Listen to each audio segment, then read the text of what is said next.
वर्ष 2024-25 में हुए प्रमुख समझौता ज्ञापन। संबंधित क्षेत्र, देश या संस्थान और माह, किस माह में हुआ है। पहला है गैर बासमती सफ़ेद चावल व्यापार पर समझौता भारत और इंडोनेशिया जनवरी 2025। डीप टेक नवाचार, डिजिटल कौशल विकास और उन्नत अनुसंधान हेतु आंध्र प्रदेश सरकार और IIT मद्रास जनवरी 2025। महाराष्ट्र के तटों और नदी के किनारे संरक्षण प्रदान करने के लिए भारत सरकार और एशियाई विकास बैंक जनवरी 2025। सहयोग के लिए संयुक्त आयोग की स्थापना के लिए समझौता भारत और कुवैत दिसंबर 2024। भारतीय नौसेना के लिए विद्युत प्रणोदन प्रणाली के लिए समझौता भारत और UK दिसंबर 2024। रक्षा सहयोग और सैन्य संबंधों पर समझौता भारत और अल्जीरिया नवंबर 2024। फिर ये उसी को दे दिया है। रक्षा सहयोग और सैन्य संबंधों पर समझौता हुआ है भारत और अल्जीरिया के बीच नवंबर 2024 में। नेक्स्ट है लेखा परीक्षा में सहयोग बढ़ाने के लिए समझौता भारत और सेशेल्स नवंबर 2024। रेल परिवहन सीमा शुल्क और निवेश के लिए समझौता भारत और स्पेन अक्टूबर 2024। अंतरिक्ष स्टेशन में जैव प्रौद्योगिकी प्रयोग करने के लिए समझौता इसरो और DBT अक्टूबर 2024। श्रम गतिशीलता और कौशल मान्यता के लिए समझौता भारत और जर्मनी अक्टूबर 2024। सेमीकंडक्टर डिजिटल तकनीक कौशल विकास और स्वास्थ्य के लिए भारत और सिंगापुर के मध्य सितंबर 2024 में हुआ। MSME सहयोग को बढ़ाने के लिए समझौता भारत और अमेरिका के मध्य अगस्त 2024 में हुआ। LNG अवसंरचना और विद्युत विकास के लिए समझौता भारत और श्रीलंका के मध्य अगस्त 2024। वैश्विक पारंपरिक चिकित्सा केंद्र हेतु समझौता WHO और भारत के बीच अगस्त 2024। हरित अमोनिया निर्यात के लिए समझौता भारत और जापान अगस्त 2024। कृषि चिकित्सा और संस्कृत सहयोग के क्षेत्र में समझौता भारत और यूक्रेन अगस्त 2024। कृषि चिकित्सा और संस्कृत सहयोग के क्षेत्र में समझौता भारत और यूक्रेन अगस्त 2024।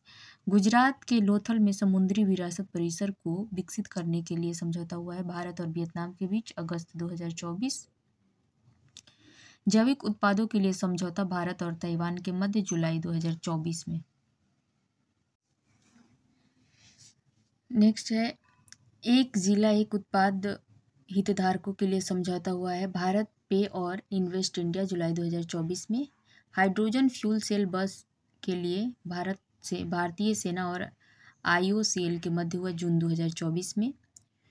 AI का उपयोग कर सड़क सुरक्षा बढ़ाने के लिए NHAI और IIT दिल्ली के मध्य जून 2024 में हुआ। F-16 युद्धक विमान खरीदने के लिए तुर्की और अमेरिका के मध्य जून 2024 में। कृषि कौशल को बढ़ावा देने के लिए MSDE और ऑस्ट्रेलिया के मध्य जून 2024 में। चाबहार पोर्ट के प्रबंधन के लिए भारत और ईरान के मध्य मई 2024 में। हाइपरसोनिक मिसाइल के इंटरसेप्टर विकसित करने के लिए जापान और अमेरिका के मध्य समझौता मई 2024। AI की परीक्षण सुरक्षा पर समझौता अमेरिका और ब्रिटेन के मध्य अप्रैल 2024। सतत मानव अन्वेषण को आगे बढ़ाने के लिए नासा और जापान के मध्य समझौता अप्रैल 2024। भारत में नवीकरणीय ऊर्जा को आगे बढ़ाने के लिए एप्पल और क्लीन मैक्स के बीच अप्रैल 2024। स्थानीय मुद्राओं के उपयोग को बढ़ावा देने के लिए RBI और बैंक इंडोनेशिया के मध्य समझौता मार्च 2024 में। आयुर्वेद को बढ़ावा देने के लिए आयुष मंत्रालय और थाईलैंड के मध्य समझौता मार्च 2024 में। ब्लॉकचेन और आर्टिफिशियल इंटेलिजेंस के क्षेत्र में सहयोग के लिए NPCII और IISc बेंगलोर के मध्य मार्च 2024 में। भारत में फिनटेक इकोसिस्टम को मजबूत करने के लिए भारत सरकार और ADB के मध्य समझौता मार्च 2024 में। सीमा पार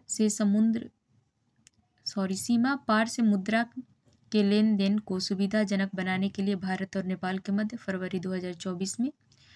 हरित प्रौद्योगिकियों के महत्वपूर्ण क्षेत्रों में नवाचार को बढ़ावा देने के लिए इंजीनियर्स इंडिया लिमिटेड और IIT रुड़की के मध्य फरवरी 2024 में। देश में फुटबॉल को बढ़ावा देने के लिए शिक्षा मंत्रालय और फीफा के मध्य फरवरी 2024। स्वास्थ्य और शिक्षा जैसे क्षेत्र में एआई के उपयोग के लिए महाराष्ट्र सरकार और गूगल के मध्य फरवरी 2024 में। नेक्स्ट है प्रमुख मोबाइल ऐप 2024-25 के। ऐप या पोर्टल का नाम है, जारीकर्ता है और उद्देश्य या संबंधित तथ्य इससे रिलेटेड। तो सम्मान संजीवनी ऐप हरियाणा सरकार ने जारी किया है। महिला एवं किशोरी सम्मान योजना से मिलने वाली सुविधा को ट्रैक करने के लिए। भारत पोल पोर्टल गृह मंत्री अमित शाह ने जारी किया। भगोड़ों को पकड़ने के लिए सीबीआई का एक पोर्टल है ये। स्कैन पोर्टल उपभोक्ता मामले एवं खाद्य मंत्रालय द्वारा जारी, देश में सार्वजनिक वितरण प्रणाली को आधुनिक बनाने के लिए। एकलव्य पोर्टल भारतीय सेना द्वारा जारी, अपने अधिकारियों को आधुनिक बनाने और युद्ध के लिए तैयार करने के लिए। अन्न दर्पण पोर्टल भारतीय खाद्य निगम द्वारा जारी, अपने आपूर्ति श्रृंखला प्रबंधन प्रणाली को आधुनिक बनाने के लिए। सक्षम ऐप भारतीय निर्वाचन आयोग 85 वर्ष से अधिक उम्र के व्यक्तियों के लिए घर से मतदान की सुविधा देने के लिए। विजन पोर्टल केंद्रीय मंत्री डॉक्टर जितेंद्र सिंह द्वारा जारी, वंचित बच्चों में कौशल विकास को बढ़ावा देने के लिए। सुगम ऐप छत्तीसगढ़ सरकार द्वारा जारी, संपत्ति पंजीकरण की प्रक्रिया को अधिक पारदर्शी बनाने के लिए। संकलन ऐप राष्ट्रीय जांच एजेंसी एनआईए द्वारा जारी, यह राष्ट्रीय अपराध ब्यूरो एनसीआरबी द्वारा नए आपराधिक कानूनों का एक संग्रह है। ओटीटी प्लेटफॉर्म सी स्पेस केरल सरकार द्वारा जारी, सी स्पेस भारत का पहला सरकारी स्वामित्व वाला ओटीटी प्लेटफॉर्म है। जागृति ऐप उपभोक्ता मामलों के विभाग द्वारा जारी, उपभोक्ताओं को ऑनलाइन गतिविधियों के दौरान डार्क पैटर्न से बचाने के लिए। मेरी पंचायत ऐप पंचायती राज मंत्रालय द्वारा जारी, इससे वर्षा, हवा की गति, बादल छाए रहने के बारे में दैनिक अपडेट प्राप्त होंगे। लोकपथ मोबाइल ऐप मध्य प्रदेश के मुख्यमंत्री मोहन यादव द्वारा जारी, इसमें कोई व्यक्ति टूटी सड़कों की फोटो खींचकर पीडब्ल्यूडी में शिकायत कर सकता है।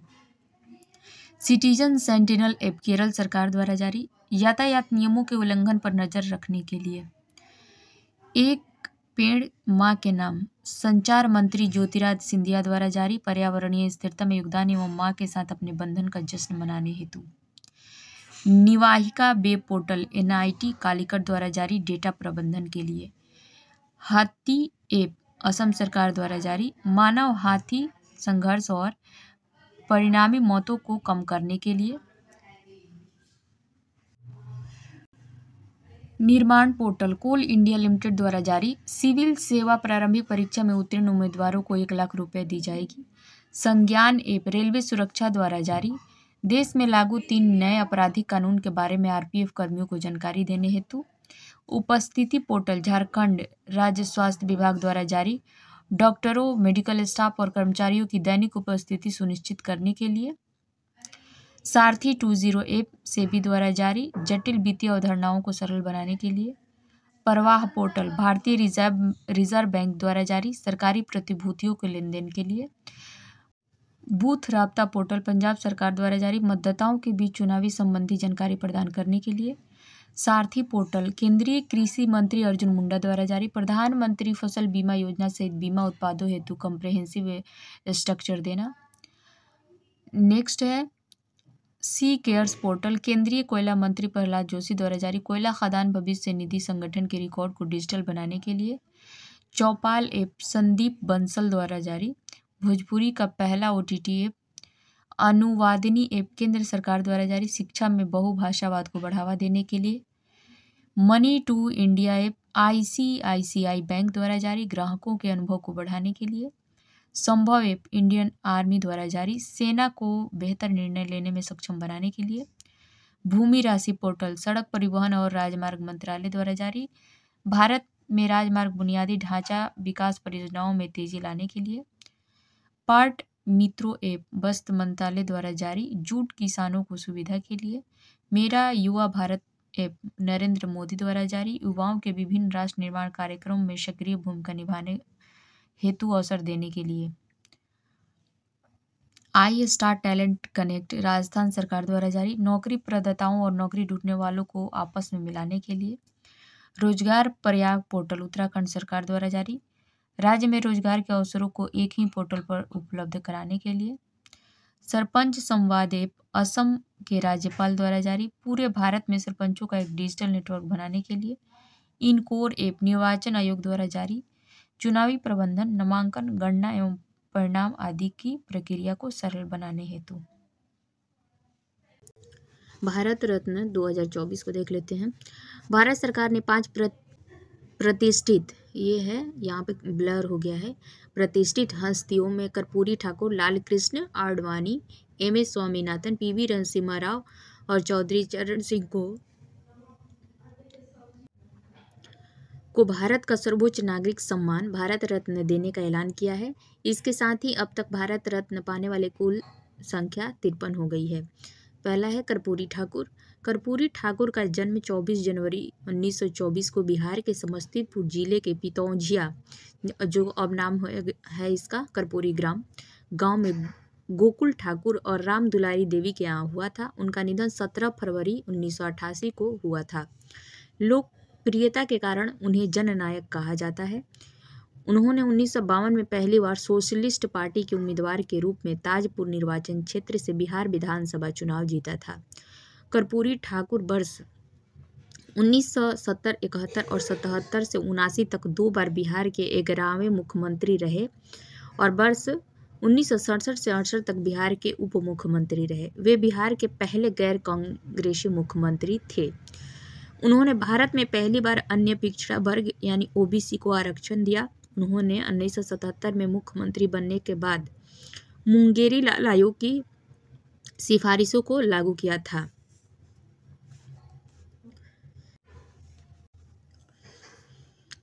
जिस कारण पिछड़ों को नौकरियों में आरक्षण मिला। वर्ष 1978 में उन्होंने एक अभूतपूर्व आरक्षण मॉडल प्रस्तुत किया जिसमें ओबीसी, आर्थिक रूप से पिछड़े वर्ग ईबीसी, महिलाओं और उच्च जातियों के बीच आर्थिक रूप से पिछड़े वर्गों के लिए विशिष्ट कोटे के साथ 26% आरक्षण आवंटित किया गया था। उन्होंने बिहार में उर्दू को दूसरी राजकीय भाषा का दर्जा दिया। ये भारत रत्न पाने वाले 40वें मरणोपरांत भारत रत्न पाने वाले 15वें एवं बिहार से भारत रत्न पाने वाले चौथे व्यक्ति हैं। यानी कि भारत रत्न पाने वाले 40वें हैं, जबकि मरणोपरांत 15वें और बिहार से ये चौथे व्यक्ति हैं। नेक्स्ट है लाल कृष्ण आडवाणी। भारत रत्न प्राप्त करने वाले 50वें व्यक्ति लाल कृष्ण आडवाणी का जन्म 8 नवंबर 1927 को कराची, जो कि अब पाकिस्तान में है, में हुआ था। वर्ष 1942 में वे आरएसएस से जुड़े और 1980 में स्थापित भाजपा के संस्थापक सदस्यों में से एक थे। इनकी आत्मकथा किताब का नाम माई कंट्री माई लाइफ है। उन्होंने राम मंदिर के समर्थन के लिए 25 सितंबर 1990 को सोमनाथ से अयोध्या तक रथ यात्रा शुरू की। इसी यात्रा के दौरान 22 अक्टूबर 1990 को समस्तीपुर में गिरफ्तार किए गए। अप्रैल 1970 में जनसंघ सीट से राज्यसभा के लिए चुने गए।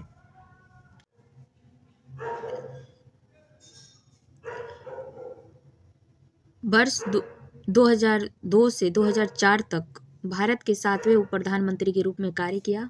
वे 1998 से 2004 तक भारत के गृह मंत्री रहे। वे 2009 में भाजपा के प्रधानमंत्री पद के उम्मीदवार रहे। इन्हें 2015 में पद्म विभूषण से सम्मानित किया गया। नेक्स्ट है एम.एस. स्वामीनाथन। भारत के हरित क्रांति के जनक कृषि वैज्ञानिक एम.एस. स्वामीनाथन का जन्म 7 अगस्त 1925 को तमिलनाडु के कुंभकोणम में हुआ था। इनकी मृत्यु 28 सितंबर 2023 को चेन्नई में हुआ था। स्वामीनाथन को कई प्रतिष्ठित पुरस्कार प्राप्त हुए, जिनमें शांति स्वरूप भटनागर पुरस्कार 1961 में मिला, रेमन मैग्सेसे पुरस्कार 1971 में एवं अल्बर्ट आइंस्टाइन विश्व विज्ञान पुरस्कार 1986 शामिल है।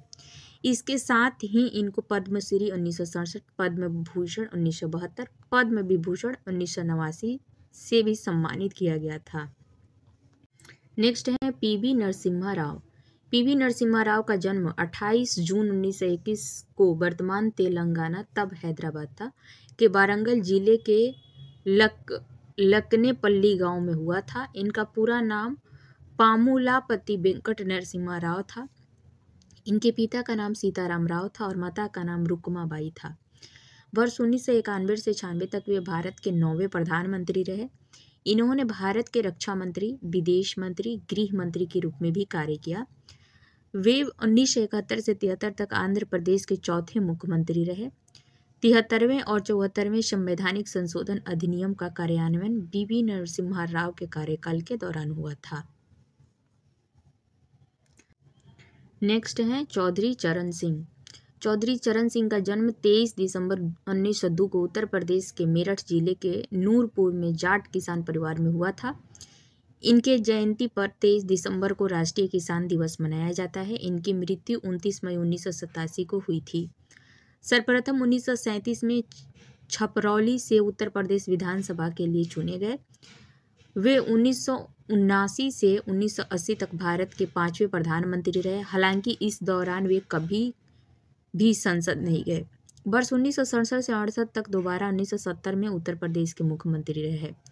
इनके समाधि स्थल को किसान घाट के रूप में जाना जाता है। अब यहाँ देख लेते हैं भारत रत्न पुरस्कार के बारे में। तो भारत रत्न पुरस्कार देने की शुरुआत 1954 में हुई थी। 1955 से यह पुरस्कार मरणोपरांत भी दिया जाता है।